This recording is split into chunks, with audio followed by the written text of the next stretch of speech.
जी बिस्मिल्लाहिर्रहमानिर्रहीम। ये आपने बहुत अहम सवाल किया कि कुर्बानी की खाल जो है वो या उसकी कीमत जो है वो हम डैम की मद में दे सकते हैं कि नहीं दे सकते। तो देखिए, बुनियादी तौर पे जो अल्लाह ताला ने हमें हुक्म दिया है कुरान करीम में, और ये सुन्नत इब्राहिमी भी है, उसमें तो हमें वो कहता है वो कुर्बानी करो। और कुर्बानी के जो पेश नज़र है वो एक सबक है कि हज़रत इब्राहीम अलैहिस्सलाम ने जो है वो अपनी सबसे कीमती मता, अपनी बुढ़ापे की औलाद जो है, जवान औलाद जो है, उसको अल्लाह के हुक्म के आगे जो है वो कुर्बान कर दिया।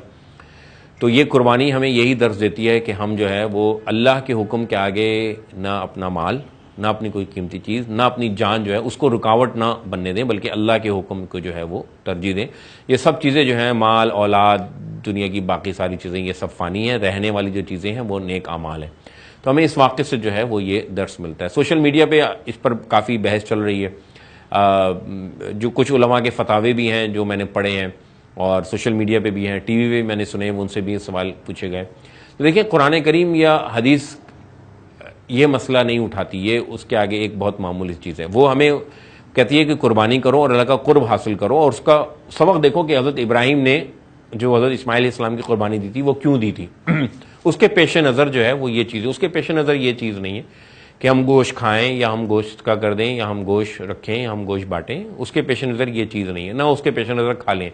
वो तो कहता है लन यनालुल्लाह लुहूमुहा, सूरह हज की आयत है कि अल्लाह ताला को ना गोश्त पहुँचता है, ना वलादिम, और ना खून पहुँचता है। उसको जो है वलाकिन यनालहु तक़वा मिनकुम, तुम्हारा तक़वा पहुँचता है कि तुम किस नीयत के साथ और किस इरादे के साथ और किस खुदा खौफी के साथ जो है वो तुम कुर्बानी अल्लाह के यहाँ पेश कर रहे हो।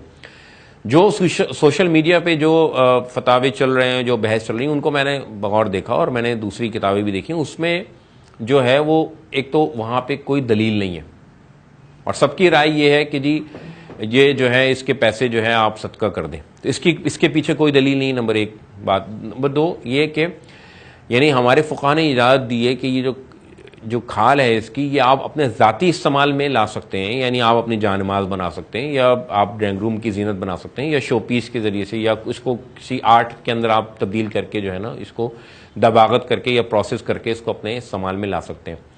तो जब ये ज़ाती इस्तेमाल में लाई जा सकती है तो डैम में देने में कोई हर्ज नहीं, क्योंकि ये डैम में देना ही ये हमारा ज़ाती इस्तेमाल है ना। हम अपने पानी की एक ज़रूरत पूरी करें जो कि हमारा एक ज़ाती इस्तेमाल है।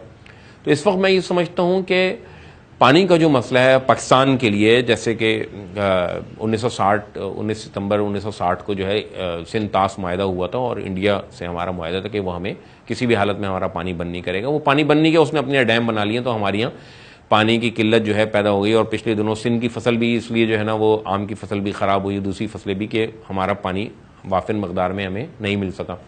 तो इस वक्त हमारा ये कौमी मसला है, अलमिया है और कौमी मसला है। तो हमें जो है वो इन सारी चीज़ों से बाले ताक यानी होते हुए हमें बाले ताक रख देनी चाहिए अपने ज़ाती मसलकों को, और ये देखना चाहिए कि हमारा इस वक्त कौमी मसला जो है ना वो क्या। कौमी मसला, हमारा मिली मसला जो है ना वो ये है कि, और इंसानियत के नाते भी, कि यानी पानी ही ज़िंदगी है, ठीक है। इंसान के अंदर भी 70% 71% पानी है। तो हमें डैम बनाने के लिए कुर्बानी की खालों के पैसे या उस कुर्बानी की खाल को देने में कोई हर्ज नहीं, बल्कि हमें देनी चाहिए। बल्कि और हमें इसके अलावा भी दीगर ताउन जो है वो करना चाहिए, जैसे कि चीफ जस्टिस साहब की ईमा पर जो है वो सारे बैंकों ने जो है इसके अकाउंट भी खोलें। तो हमें ज़्यादा ज़्यादा ताउन करना चाहिए, और इसमें कोई शरई क़बात नहीं है कि आप अपनी खाल जो है ना वो, या उसके पैसे आप बेच के अपनी खाल जो है ना वो जानवर की खाल जो है वो उसके पैसे बैंक में जमा करा दें, तीसरे दिन जो है ना वो बैंक खुल जाएगा।